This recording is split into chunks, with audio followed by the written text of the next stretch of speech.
mà phép như màu thèm mong bình yên như lúc đầu. Assalamualaikum warahmatullahi wabarakatuh. Halo teman-teman semua, perkenalkan namaku Putri Romantika. Di sini aku akan menjelaskan terkait persyaratan keamanan dan mutu obat bahan alam. Namun sebelum kita masuk ke pembahasan terkait keamanan dan mutu obat bahan alam, alangkah baiknya kalau aku memperkenalkan diriku terlebih dahulu. Oke teman-teman, ini dia profil aku. Jadi teman-teman, perkenalkan, namaku Putri Romantika. Aku merupakan seorang mahasiswa profesi apoteker yang saat ini sedang menjalankan studi profesi apoteker di Fakultas Farmasi Universitas Jember. Dan kebetulan juga saat ini aku sedang menjalankan magang atau praktik kerja profesi apoteker di salah satu usaha kecil obat tradisional atau UKOT yang ada di Malang, Jawa Timur, yaitu UD Herbalindo. Teman-teman nih, aku akan cantumkan link di mana teman-teman bisa berkoneksi dengan aku. Jadi jangan lupa untuk connect with me via LinkedIn, nanti akan aku cantumkan untuk link yang ada di description box. Oke, kita lanjut aja langsung ke pembahasan terkait keamanan dan mutu obat bahan alam. Nah, sebelum kita masuk nih, teman-teman pasti sudah tidak asing ya terkait dengan obat bahan alam, karena saat ini obat bahan alam ini sedang naik daun, istilahnya seperti itu. Karena seperti yang kita ketahui, Indonesia ini kaya sekali akan flora, fauna, kebudayaan. Dan dengan demikian, Indonesia ini banyak sekali kebudayaan terkait dengan penggunaan obat bahan alam yang secara turun-temurun dan secara empiris memang sudah digunakan, baik yang sudah terdokumentasi dan yang belum terdokumentasi. Jadi banyak sekali memang penggunaan obat bahan alam ini yang sudah digunakan oleh nenek moyang kita. Dan tidak salah juga kalau memang saat ini penggunaan obat bahan alam itu kian meningkat. Semakin meningkatnya permintaan pasar terkait penggunaan obat bahan alam dan pengembangannya, maka obat bahan alam yang akan beredar di pasaran ini harus dikaji keamanan dan mutunya, supaya obat yang beredar ini memang sudah dipastikan benar-benar bermutu dan aman seperti itu. Karena keamanan dan mutu obat ini adalah hal utama yang harus dipenuhi. Tidak hanya obat farmasi konvensional saja, obat bahan alam juga perlu dikaji nih keamanan dan mutunya, dan juga perlu dibentuk. Nah, selain itu juga digunakan sebagai persyaratan registrasi untuk mendapatkan nomor izin edar. Jadi memang keamanan dan mutu obat bahan alam ini adalah poin penting yang memang harus dipenuhi. Oke, selanjutnya di sini mengapa keamanan menjadi penting? Karena keamanan ini memang harus dikaji ya teman-teman, dan juga harus dipenuhi. Hal ini bertujuan untuk memberikan perlindungan nih bagi penggunanya, supaya penggunanya akan merasa aman dalam penggunaan obat-obatan. Selanjutnya terkait dengan mutu. Mengapa mutu memang harus dibentuk? Nah, memang mutu itu memang harus dibentuk dalam suatu produk obat. Tidak hanya obat farmasi konvensional saja, tetapi mutu obat bahan alam ini memang harus dikaji dan dibentuk seperti itu. Obat bahan alam ini harus dibentuk mutunya agar bisa memberikan efek terapi yang maksimal. Nah, untuk terkait dengan keamanan dan mutu obat bahan alam ini memang sudah diatur dalam regulasi Peraturan BPOM nomor 25 tahun 2023 tentang kriteria dan tata laksana registrasi obat bahan alam. Dalam peraturan tersebut sudah dijelaskan dan sudah dituliskan secara jelas bahwa memang obat bahan alam yang akan beredar dan selama beredar memang harus memenuhi keamanan dan mutu obat bahan alam supaya bisa mendapatkan nomor izin edar seperti itu. Selanjutnya ada pun regulasi lain nih yang mengatur terkait keamanan dan mutu obat bahan alam, yaitu Peraturan BPOM nomor 29 tahun 2023, yaitu tentang persyaratan keamanan dan mutu obat bahan alam, di mana dalam regulasi tersebut dicantumkan dengan jelas terkait dengan parameter-parameter keamanan dan mutu apa sajakah yang memang harus dipenuhi oleh industri atau pabrik yang memproduksi obat bahan alam seperti itu. Nah, untuk kesimpulannya, pada intinya keamanan dan mutu obat bahan alam ini memang harus dibentuk dan dijamin saat produk obat bahan alam ini akan dan selama beredar di pasaran. Hal ini bertujuan untuk memberikan keamanan, mutu, dan efektivitasnya yang memang sudah dijamin seperti itu. Oke, kita langsung saja ke Next slide, di sini ada perbandingan regulasi lama dan regulasi baru. Jadi teman-teman sebelumnya harus mengetahui terlebih dahulu terkait dengan regulasi keamanan dan mutu obat bahan alam. Jadi untuk regulasi yang terbaru dan saat ini berlaku itu ada Peraturan BPOM nomor 29 tahun 2023. Namun sebelum regulasi tersebut sudah ada regulasi yang mengatur terkait dengan keamanan dan mutu obat bahan alam, yaitu Peraturan BPOM nomor 32 tahun 2019 yang saat ini sudah diperbarui menjadi Peraturan BPOM nomor 29 tahun 2023. Nah, untuk bisa mengetahui apa sih perbedaan antara regulasi lama dan regulasi baru, dalam slide ini akan aku tampilkan perbandingan antar dua regulasinya. Untuk regulasi lama, ini penyebutannya adalah obat tradisional, sedangkan di regulasi yang baru penyebutannya sudah tidak lagi menggunakan obat tradisional ya teman-teman, tetapi menggunakan istilah obat bahan alam, seperti itu. Nah, selanjutnya di bagian bab kedua, di bagian ke-1, tepatnya di pasal 3 ayat 3, yang membahas terkait persyaratan keamanan dan mutu ini merupakan persyaratan untuk satu, bahan baku, yang kedua, produk jadi. Sedangkan di regulasi yang baru, di sini disebutkan sebagai berikut. Yang pertama ini persyaratan dan keamanan dan mutu merupakan persyaratan untuk yang pertama adalah bahan obat bahan alam dan yang kedua produk jadi. Jadi perbedaannya yaitu pada letak penyebutannya. Kalau di regulasi lama di sini disebutkan sebagai bahan baku, sedangkan di regulasi yang terbaru disebutkan yaitu bahan obat bahan alam. Itu ya perbedaannya. Oke, jadi teman-teman ketahui juga ternyata perbedaan di antara dua regulasi ini itu tidak hanya itu saja, masih ada beberapa slide yang akan aku jabarkan. Nah, di bab kedua, di bagian ketiga, tepatnya di pasal 5 ayat 1 di regulasi lama ini, menyebutkan bahwa yang termasuk ke dalam produk jadi yang dibahas pada pasal 3 ayat 3 huruf B itu meliputi obat tradisional yang dibagi lagi menjadi beberapa, yaitu jamu, obat tradisional impor, obat tradisional lisensi, kemudian poin yang kedua itu ada produk jadi termasuk OHT dan fitofarmaka. Sedangkan yang di regulasi terbaru ini dijabarkan di mana produk jadi yang dimaksud itu adalah jamu, OHT, fitofarmaka, obat bahan alam lainnya. Yang dijabarkan obat bahan alam lainnya ini meliputi obat bahan alam ekspor, impor, lisensi, dan obat bahan alam lain yang diproduksi di dalam negeri. Oke. Selanjutnya ini ada perbedaan lainnya yaitu di bagian bab kedua, bagian ketiga, tepatnya di pasal 6, di mana regulasi lama ini menyebutkan bahwa bentuk sediaan yang disebutkan itu ada bentuk sediaan obat dalam, obat luar yang meliputi sediaan cair, semi padat, dan padat. Sedangkan di regulasi yang baru ini terdapat penambahan-penambahan yang dituliskan, yaitu ada di pasal 6 ini menyebutkan bahwa bentuk obat sediaan obat dalam ini kurang lebih sama dengan regulasi lama, namun ada tambahan nih, yaitu tablet kunyah dan gummy. Kemudian ada obat luar yang kurang lebih sama dengan regulasi yang lama, namun ada tambahan nih di regulasi baru di bagian sediaan cair, yaitu aerosol. Kemudian ada sediaan semi padat dan padat. Nah, itu ya untuk perbedaan di antara keduanya. Jadi memang di regulasi yang baru ini ada tambahan sediaan, yaitu tablet kunyah, gummy, dan aerosol. Nah, selanjutnya perbedaan yang lainnya itu di bagian parameter uji nih. Di parameter uji persyaratan keamanan dan mutu produk jadi itu meliputi apa saja, yaitu meliputi organoleptik, kadar air, cemaran mikroba, aflatoksin, logam berat, keseragaman bobot, waktu hancur, volume terpindahkan, pH, dan penentuan kadar alkohol. Sedangkan di regulasi yang baru, di sini ada tambahan teman-teman. Jadi selain parameter-parameter yang memang sama seperti regulasi yang lama, di sini ada tambahan nih di regulasi yang baru, yaitu adalah ketentuan untuk menentukan kadar senyawa penanda pada bahan obat bahan alam dan produk jadi untuk OHT dan fitofarmaka, serta penentuan residu pelarut bahan obat dan produk jadi.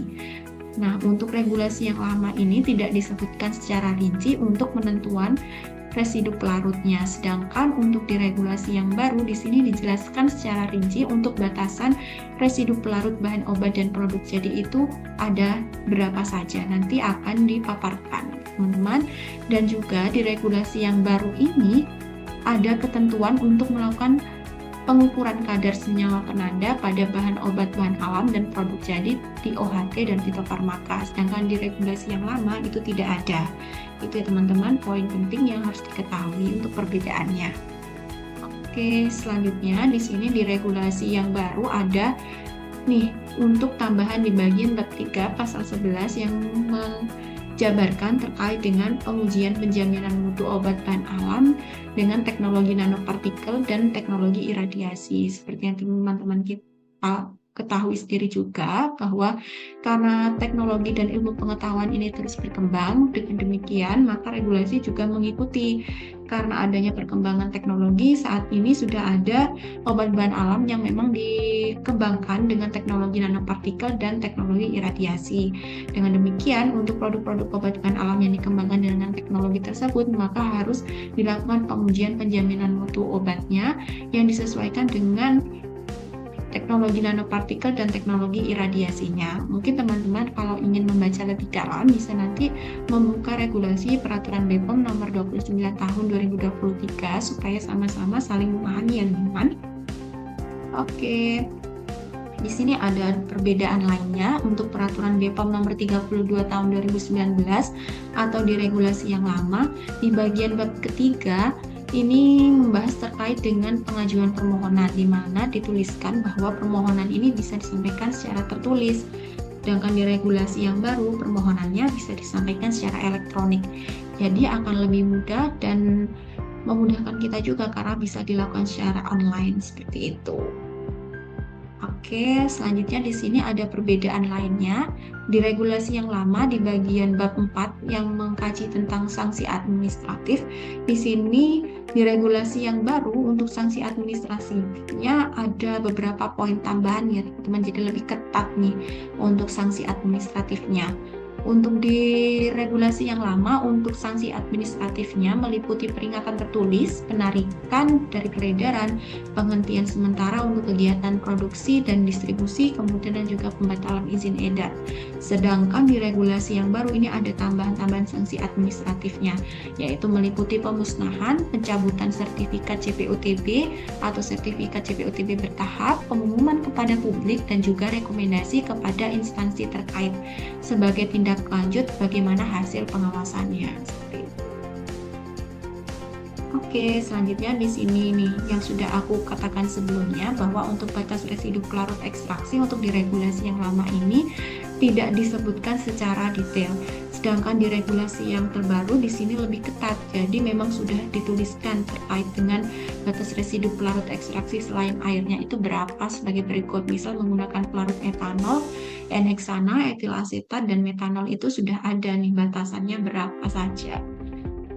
Oke, untuk perbedaan selanjutnya yang terakhir di sini ada untuk regulasi yang lama ini tidak ada nih teman-teman lampiran yang membahas terkait dengan daftar serbuk simplisia tertentu. Sedangkan di peraturan BPOM yang terbaru untuk di regulasi yang terbaru ini ada lampiran yang membahas terkait daftar serbuk simplisia tertentu. Nanti teman-teman bisa sama-sama ngecek juga ya di regulasi tersebut di lampirannya. Di sini memang ada daftar serbuk simplisia tertentu. Contohnya itu adalah Nigella sativa atau jintan hitam yang mana untuk bahan ini tidak perlu diekstraksi. Karena yang seperti kita ketahui itu jintan hitam itu banyak sekali kandungan minyak. Jika kita ekstraksi, maka yang kita dapatkan paling banyak itu adalah komponen minyaknya. Sehingga untuk serbuk simplisia tertentu ini tidak perlu untuk diekstraksi, sudah bisa nih diproduksi dalam bentuk kapsul misalnya seperti itu. Jadi salah satu contohnya adalah jintan hitam. Jadi untuk jintan hitam itu tidak perlu diekstraksi, tapi cukup langsung dimasukkan ke dalam kapsul memang sudah bisa, karena berdasarkan pengujian juga menunjukkan bahwa efektivitasnya itu sama baiknya dan juga tidak ada perbedaan seperti itu. Oke teman-teman, langsung saja kita masuk ke pembahasan terkait dengan persyaratan keamanan dan mutu produk.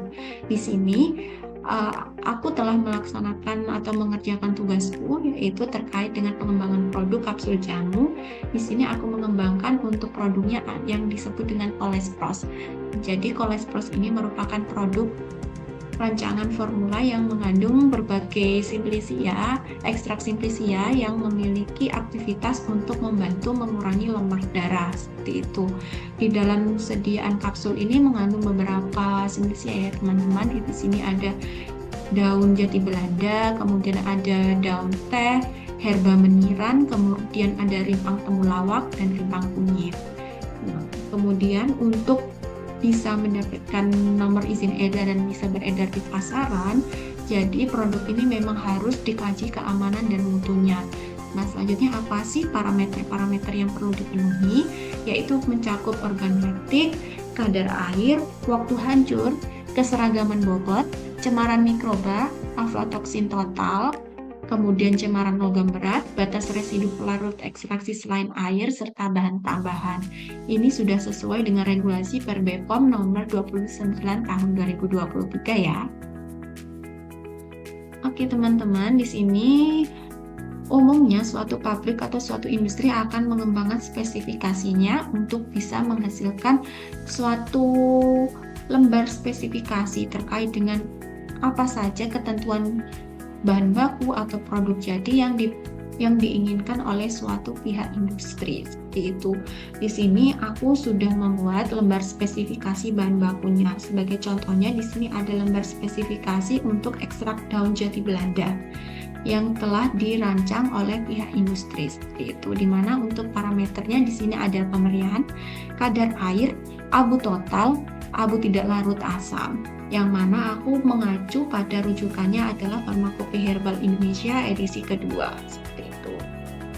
Oke, lanjut saja. Di sini ada pengujian bahan bakunya karena tadi sudah dibentuk nih spesifikasi bahan bakunya seperti apa.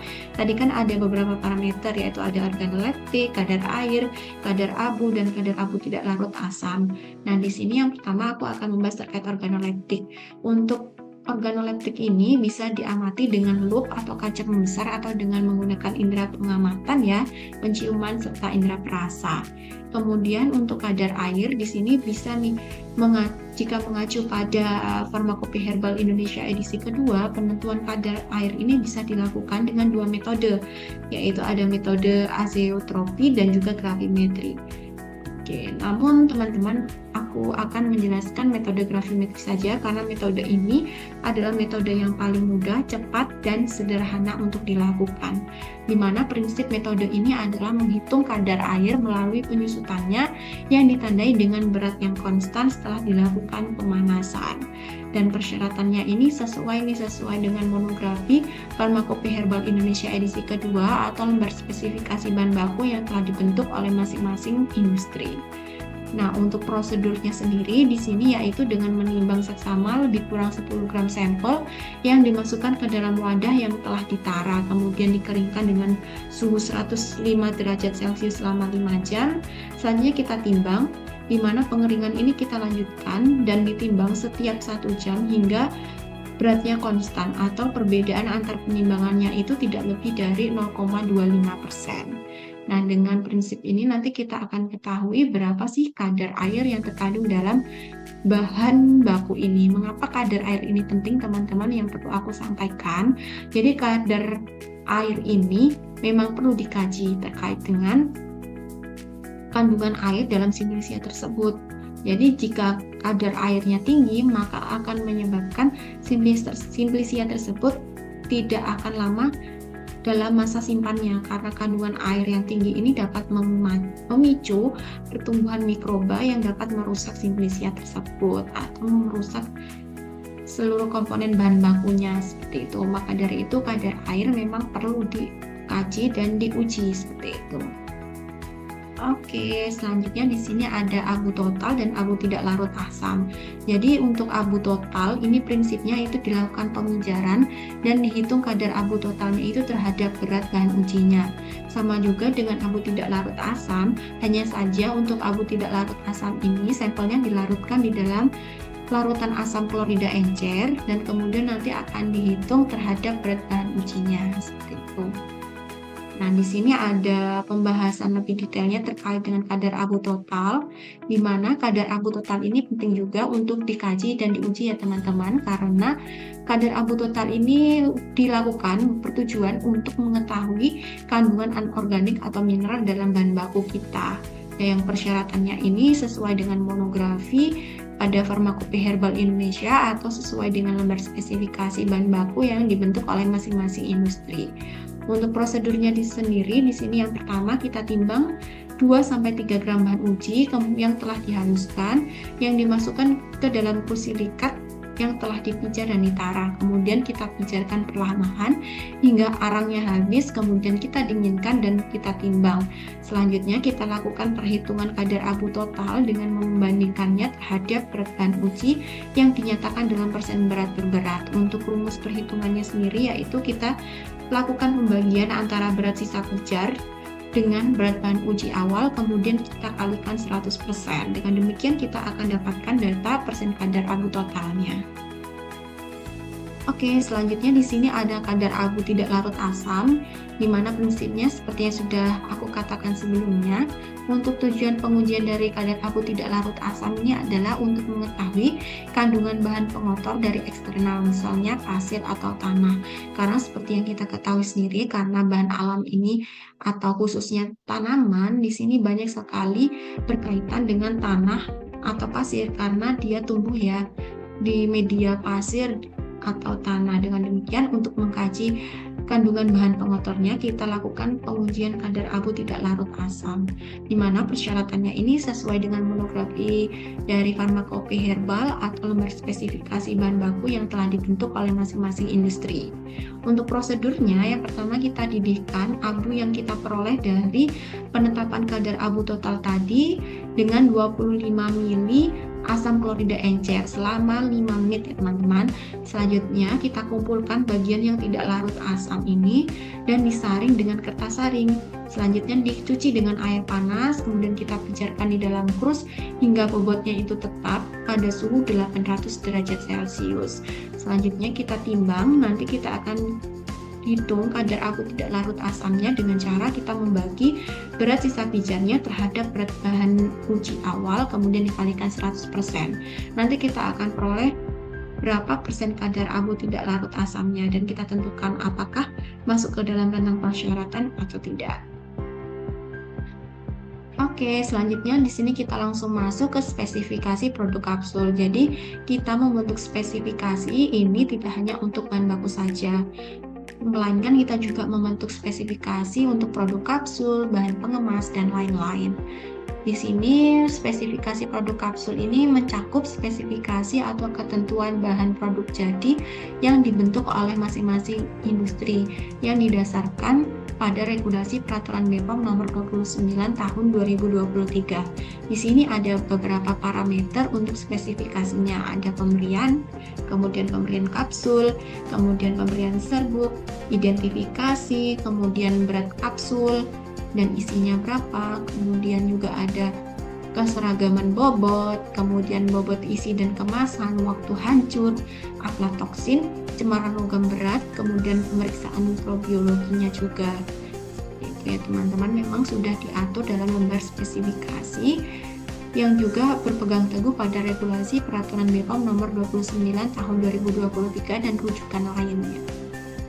Oke teman-teman, setelah dilakukan pembentukan spesifikasi produk jadi, kita akan melakukan pengujian untuk bisa mengetahui keamanan dan mutunya. Yang pertama di sini ada pengujian keseragaman bobot. Pada prinsipnya, keseragaman bobot ini kita melakukan keseragaman bobot dari kapsul yang kita sampling di awal, pertengahan, dan di akhir proses filling. Namun kenapa sih keseragaman bobot ini penting teman-teman? Karena keseragaman bobot ini berkaitan dengan keseragaman dosis juga. Kita asumsikan jika bobotnya sama, maka dapat diasumsikan bahwa dosisnya pun juga sama. Bayangkan kalau memang dalam satu kapsul dengan kapsul lainnya ternyata bobotnya itu tidak sama. Bagaimana kita bisa menjamin bahwa masing-masing kapsul ini memiliki dosis yang sama? Tentu tidak bisa. Oleh karena itu keseragaman bobot ini sangat perlu diuji dan dikaji seperti itu. Kemudian persyaratannya bagaimana, di mana persyaratannya ini sesuai dengan nomor spesifikasi dan juga peraturan BPOM nomor 29 tahun 2023, di mana menyebutkan bahwa tidak boleh ada 2 kapsul yang menyimpang dari 10% bobot rata-rata kapsul dan tidak lebih 1 kapsul yang menyimpang dari 25% lebih besar dari bobot rata-rata kapsulnya. Untuk prosedurnya bagaimana? Untuk prosedurnya, prosedur pengujiannya yang pertama yaitu kita ambil nih 20 kapsul. Selanjutnya yang 20 kapsul ini kita ambil dari mana? Kita ambil dari proses sampling pada awal, pertengahan, dan akhir proses filling. Kemudian kita timbang dan kita catat penimbangannya berapa, kemudian kita lakukan dengan replikasi sebanyak 3 kali. Nah, selanjutnya kita hitung rata-rata bobot kapsulnya. Nah, kemudian kita dapat olah datanya, di mana sebagai contoh di sini rata-rata bobot kapsul yang kita peroleh itu 600,25 mg. Maka kalau sesuai dengan persyaratan yang ada, jadi tidak boleh ada satupun kapsul yang menyimpang dari 25% lebih besar dari rata-rata bobot kapsul. Setelah dihitung ternyata 25% lebih besar dari rata-rata bobot kapsul itu adalah 750,3125 mg. Jadi tidak boleh nih ada satu kapsul yang bobotnya melebihi itu. Jika ada yang melebihi 750,3125 mg maka tidak memenuhi persyaratan. Kemudian juga tidak ada lebih dari 2 kapsul yang menyimpang dari 10% lebih besar dari bobot rata-rata kapsul. Setelah dihitung ternyata 10% lebih besar dari bobot rata-rata kapsulnya itu adalah 660,275 mg. Artinya tidak boleh ada lebih dari sama dengan 2 kapsul yang bobotnya itu lebih dari 660 mg ini. Jika ada, maka dianggap tidak memenuhi persyaratan. Oke, selanjutnya kita akan membahas terkait pengujian aflatoksin. Nah, apa sih aflatoksin itu? Teman-teman perlu ketahui juga, toksin ini adalah senyawa yang dihasilkan dari Aspergillus. Nah, mengapa aflatoksin ini perlu dikaji? Karena aflatoksin ini merupakan senyawa yang berbahaya ya teman-teman jika ditemukan dalam produk kita. Karena aflatoksin ini bisa menyebabkan beberapa efek-efek yang merugikan bagi tubuh. Salah satunya adalah ia memiliki sifat yang karsinogenik. Dengan demikian, aflatoksin ini perlu dikaji. Untuk prinsip pengujiannya di sini adalah dengan mendeteksi keberadaan aflatoksin B1, B2, G1, dan G2 menggunakan sistem HPLC atau KCKT atau kromatografi kinerja tinggi ya teman-teman, dengan detektornya fluoresensi. Sedangkan persyaratannya ini yaitu kadar aflatoksin totalnya kurang dari sama dengan 20 mikrogram per kilogram. Untuk prosedurnya sendiri, di sini aku mengacu dari WHO Guideline for Assessing Quality of Herbal Medicine edisi tahun 2007. Nanti teman-teman bisa cek untuk dokumennya biar bisa sama-sama belajar juga, karena dalam dokumen tersebut banyak sekali ada prosedur-prosedur pengujian untuk herbal medicine seperti itu. Untuk prosedurnya di sini kita keluarkan nih. Yang pertama kita keluarkan isi kapsulnya dan kita lakukan ekstraksi menggunakan asetonitril dan air dengan perbandingan 9:1. Kemudian kita saring dan kita injeksikan ke dalam kolom dengan laju alir 1 ml per menit dan kita tampung air wet pertamanya. Selanjutnya kita uapkan dengan nitrogen dan ditambahkan trifluoroacid. Kemudian kita preparasi sampelnya dengan menambahkan 0,4 ml asetonitril dengan air perbandingannya 1:9, kemudian kita injeksikan ke dalam kolom HPLC sebanyak 20 mikroliter. Fase gerak yang digunakan dalam sistem HPLC-nya itu ada asetonitril, metanol, dan air. Perbandingannya 1:3:6, di mana suhu kolom yang digunakan itu 40 derajat Celcius dan panjang gelombangnya 365 dan 450 nanometer. Dan laju alir yang digunakan itu 1 ml per menit. Untuk pengolahan datanya yaitu kita cukup membandingkan antara waktu retensi atau puncak atau lebar puncak dari kromatogram aflatoksin sampel yang kita analisis dengan standar aflatoksinnya. Jika memang setelah dibandingkan ternyata aflatoksin sampelnya itu lebih besar, hasil data perbandingannya dibandingkan standar, maka memberikan hasil positif aflatoksin. Selanjutnya di sini ada pembahasan terkait cemaran mikroba. cemaran mikroba ini ada beberapa pengujian yang dilakukan meliputi angka lempeng total, angka kapang kamir, dan pengujian mikroba patogen tertentu. Nah, untuk cemaran mikroba yang pertama di sini ada pengujian angka lempeng total yang dimana untuk pada prinsipnya di sini adalah mendeteksi cemaran mikroba yang dengan cara menumbuhkannya pada media pertumbuhan atau disebut dengan angka lempeng total ini. Nah, untuk angka lempeng total ini persyaratannya tidak boleh lebih dari 100.000 CFU per gram. Untuk prosedurnya sendiri di sini adalah mengacu pada WHO Guideline for Assessing Quality of Herbal Medicines juga. Untuk prosedurnya yang pertama yaitu kita lakukan preparasi sampel sebanyak 1 mili sampel dengan berbagai macam konsentrasi atau pengenceran. Selanjutnya kita tuangkan ke dalam 15 mili media casein soybean digest yang masih cair, kita tumbuhkan, kemudian kita inkubasi selama 48 jam atau 2 hari pada suhu 30-35 derajat Celcius. Selanjutnya kita hitung jumlah koloninya dengan maksimal koloninya kurang dari 300 CFU. Untuk pengolahan datanya, kita lakukan perhitungan angka lempeng total rata-rata dari data konsentrasi atau pengenceran masing-masing yang hasilnya pada rentang 25-250 CFU. Selanjutnya, cemaran mikroba yang diuji selanjutnya ada angka kapang kamir, di mana untuk angka kapang kamir ini prinsipnya kita mendeteksi cemaran kapang dan kamir dengan menumbuhkannya pada media pertumbuhannya. Untuk persyaratannya sendiri di sini angka kapang kamir tidak lebih dari 1000 CFU per gram. Untuk prosedurnya masih sama, aku menggunakan dari WHO Guideline for Assessing Quality of Herbal Medicines. Prosedur yang pertama masih sama, kita lakukan preparasi 1 mili sampel dengan berbagai macam konsentrasi atau pengenceran, kita tuangkan ke dalam 15 mili media SBD glucose yang masih cair, kita tumbuhkan. Kemudian hal yang berbeda di sini adalah media yang digunakan dan waktu inkubasinya. Di sini selama 5 hari pada suhu yang berbeda dengan ALT. Di sini kita gunakan suhu 20-25 derajat Celcius yang kita sesuaikan dengan jenis mikroba yang ditumbuhkan. Kalau tadi kan bakteri, dengan yang di sini kan lebih ke kapang kamir. Jadi maka ada media, waktu inkubasi dan suhunya yang berbeda. Dan melakukan perhitungan jumlah koloni dihitung dengan maksimal koloninya kurang dari 100 CFU. Oke, selanjutnya di sini ada perhitungan cemaran mikroba untuk mikroba patogen tertentu, di mana prinsipnya kita mendeteksi cemaran mikroba tertentu pada sampel produk jadi, yang persyaratannya ini sesuai dengan spesifikasi dan persyaratan keamanan dan mutu produk obat bahan alam. Prosedurnya dituliskan secara lengkap pada guideline yang dituliskan oleh WHO, yaitu WHO Guideline for Assessing Quality of Herbal Medicines tahun 2007, di mana pada intinya di sini kita menumbuhkan produk-produk kita, menumbuhkan bakteri sesuai dengan media pertumbuhannya. Jika kita ingin mengidentifikasi apakah ada kandungan E. coli yang tumbuh pada produk jadi kita lakukan pertumbuhannya pada medium lactosprout.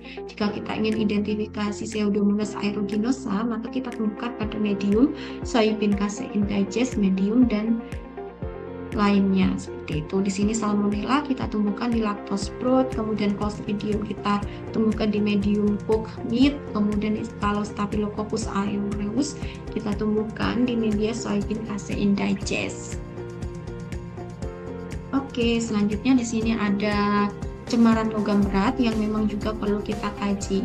Di mana prinsipnya di sini kita harus bisa mendeteksi kandungan logam berat dalam sampel produk jadi. Persyaratannya ini tentu sesuai dengan spesifikasi produk jadi yang telah ditetapkan dan persyaratan keamanan dan mutu produk obat bahan alam. Untuk prosedurnya ini masih sama, aku mengacu dari WHO Guideline for Assessing Quality of Herbal Medicine. Untuk prosedur pengujiannya di sini menggunakan instrumen Atomic Absorption Spectrometer atau AAS, di mana di sini kita gunakan berbagai panjang gelombang sesuai dengan logam berat yang ingin diidentifikasi dan berbagai kondisi analisis lainnya. Misal kita ingin mengidentifikasi timbal, maka kita sesuaikan kondisi analisisnya sesuai dengan kondisi analisis timbal seperti itu. Sebagai contoh di sini untuk analisis timbal kita gunakan panjang gelombang 283,5 nanometer.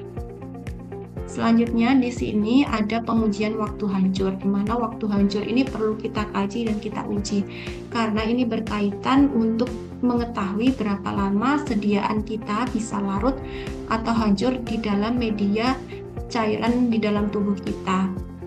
Untuk prinsipnya mengkuantifikasi waktu hancur kapsul ketika berdisolusi dengan cairan di dalam tubuh, di mana persyaratannya ini sesuai dengan spesifikasi produk jadi yang telah ditetapkan dan persyaratan keamanan dan mutu produk obat bahan alamnya, di mana kurang dari 30 menit.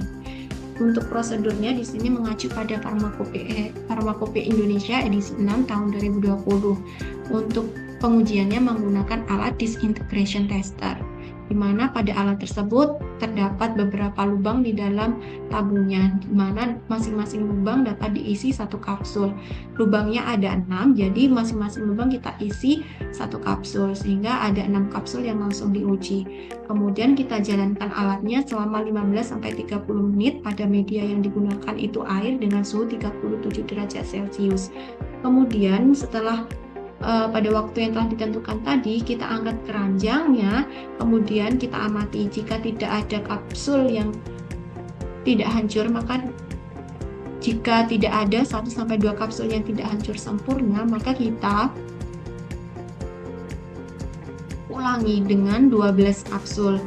Dimana jika ada 1-2 kapsul yang tidak hancur sempurna, kita ulangi nih dengan 2 kapsul tambahan, dimana persyaratannya harus lebih dari 16 kapsul itu hancur sempurna. Oke teman-teman, di sini ada ringkasan terkait hasil pengujian keamanan dan mutu produk jadi. Nah, di sini ada salah satu contoh laporan hasil pengujian dari keamanan dan mutunya sebagai berikut ya teman-teman. Jadi ada pemeriksaan keseragaman bobot, waktu hancur, aflatoksin, pencemaran logam berat, mikrobiologi, di mana metodenya sudah dirangkum dalam tabel berikut ya teman-teman. Selain metodenya, hasilnya juga sudah terangkum dalam tabel berikut. Oke, terakhir untuk penutupnya teman-teman. Jadi teman-teman harusnya sudah bisa memahami ya terkait keamanan, mutu, dan khasiat dari obat bahan alam. Jadi memang keamanan ini harus dikaji dalam suatu produk obat bahan alam. Tidak hanya obat farmasi konvensional saja, karena keamanan obat bahan alam ini memang harus dikaji. Karena saat ini kan obat bahan alam memang lagi naik-naiknya dan sedang mengalami perkembangan yang pesat. Itu jadi untuk menjamin keamanannya memang obat bahan alam ini harus dikaji keamanannya yang dibuktikan dengan hasil pengujian di laboratorium yang terstandar. Selanjutnya mutu dan khasiatnya ini harus dipastikan melalui serangkaian studi pustaka dan percobaan yang ada. Jadi kesimpulannya di sini memang sebelum diedarkan di pasaran, obat bahan alam itu harus dijamin keamanan, mutu dan khasiatnya sesuai dengan pengujian yang standarisasi dan sesuai dengan regulasi yang ada. Jadi teman-teman tidak perlu khawatir terkait dengan obat bahan alam yang memang sudah beredar saat ini, karena tentunya pihak BPOM sudah melakukan serangkaian inspeksi dan juga menstandarisasi dengan berbagai macam regulasi yang ada ya teman-teman, di mana obat bahan alam ini memang sebelum beredar di pasaran itu harus memenuhi salah satunya adalah keamanan dan mutunya. Seperti itu. Jadi untuk obat bahan alam yang saat ini sudah beredar memang selayaknya harus sudah dilakukan pengkajian keamanan dan mutunya sehingga dapat memberikan obat bahan alam yang memang sudah aman, mutu dan khasiatnya itu teruji. Seperti itu. Oke teman-teman, mungkin itu saja yang bisa aku sampaikan terkait keamanan dan mutu obat bahan alam. Semoga teman-teman bisa memahami apa yang telah aku sampaikan, dan jika ada salah kata aku mohon maaf, dan jika ada kritik dan saran atau koreksi atau teman-teman ingin berdiskusi bisa disampaikan langsung pada kolom komentar atau bisa disampaikan langsung pada LinkedIn aku atau pada Instagram aku yang telah aku cantumkan ya. Jadi teman-teman terima kasih atas perhatiannya sudah menyaksikan video dari awal hingga akhir. Semoga teman-teman bisa memahami dan ilmunya bisa bermanfaat.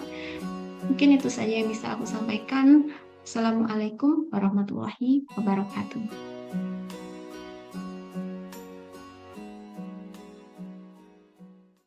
Có một phép như màu thềm mong bình yên như lúc